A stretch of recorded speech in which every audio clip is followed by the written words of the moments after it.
Now to Ukraine. The country says that its energy and gas infrastructure has again come under widespread air attack from Russia, involving at least 67 missiles and 194 drones.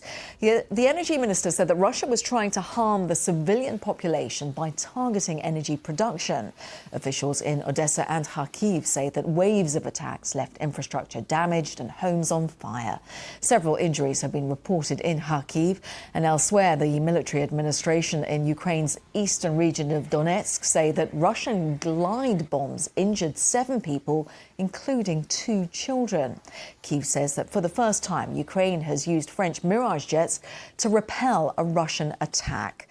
While these latest attacks come as Ukraine's President Volodymyr Zelensky says that he will travel to Saudi Arabia next week, where Ukrainian and US officials are due to discuss an initial ceasefire with Russia. Mr. Zelensky, who won't attend those discussions, said that Kyiv was working constructively for a fast and lasting peace.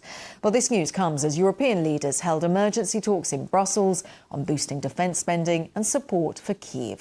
President Zelensky says he's thankful his country is not alone after President Trump cut military aid and intelligence sharing with Ukraine.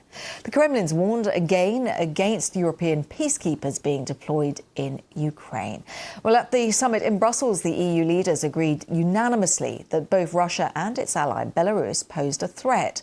The European Commission President Ursula von der Leyen said that they were determined to act with, as she put it, the scale, speed and resolve that the situation needed.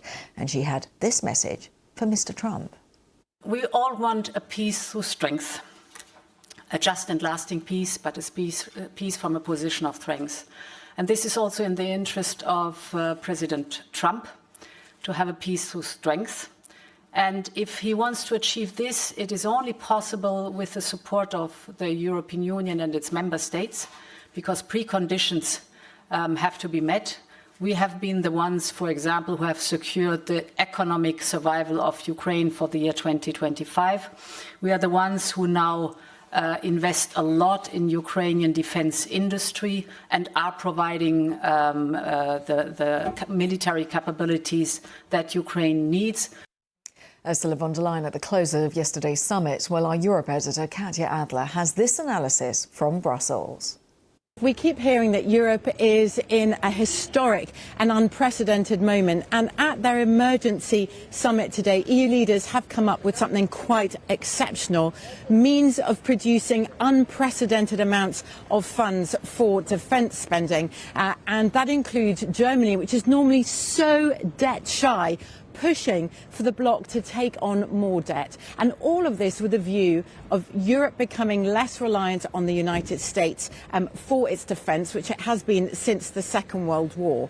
What has not been the aim of this meeting, though, is for leaders to thumb their nose at Washington and say, we don't need you anymore, neither in Ukraine nor more widely in Europe. In fact, what they've been hoping is that by showing that they will take more responsibility for their own defence, they can persuade Donald Trump to keep the capabilities in place in Europe that they so really need. Katya Adler there. Well, those meetings in Europe are being followed closely in Washington. Our North America correspondent Merlin Thomas gave us her thoughts on where the transatlantic relationship, and in particular the US relationship with Ukraine, now stands. This is the first high-level meeting that we know of between the two countries since that very public shouting match that took place in the Oval Office between President Trump and President Zelensky. Now, President Trump's senior aide and envoy, Steve Witkoff, has confirmed that this meeting will take place in Saudi Arabia next week. And President Zelensky has separately confirmed it and has said that he will be meeting with the Crown Prince as well on Monday. Now, Mr. Witkoff says that this meeting is primarily to work on a framework for peace, and he said that President Zelensky had acknowledged how much the US had done for Ukraine and had also apologized. And so this is a really significant moment, but also it should be taken day by day, because it was just last week that President Trump had said he wanted a deal with Ukraine. And then since then, we've seen the US withdraw military support from Ukraine and also stop intelligence sharing with Ukraine. And many have said that those moves are really a way for the US to bring Ukraine to the negotiating table and possibly get it to make some concessions when brokering that peace deal. Now, President Zelensky has made it clear that his Ukrainian delegation will be in Saudi Arabia to work on peace. And he said that Ukrainians truly do want peace, but not at the cost of giving up Ukraine. Now, remember, it was just last month that it was Russian officials who were meeting with American officials in Saudi Arabia, and it was Ukraine that was feeling sidelined. Now, it's Ukraine that's meeting with American officials in Saudi Arabia.